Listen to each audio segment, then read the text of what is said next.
बिस्मिल्लाहिर्रहमानिर्रहीम। अस्सलाम वालेकुम। एक नई वीडियो के साथ आप सब लोगों को खुश आमदीद।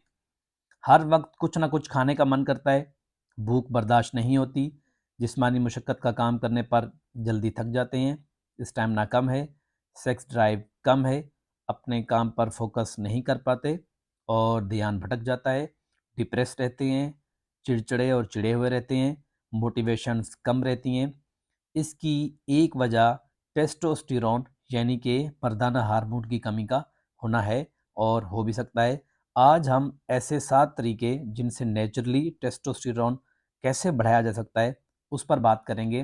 पहले नंबर के ऊपर है कि अच्छे कोलेस्ट्रॉल का इस्तेमाल करना, दूसरे नंबर के ऊपर है कि मॉडरेट प्रोटीन का इस्तेमाल करना, तीसरे नंबर के ऊपर है कि लो कार्ब्स का लेना, हाई कार्ब में पिज़्ज़ा, ज़िंगर, आलू, चावल, नान इनका इस्तेमाल ना करना।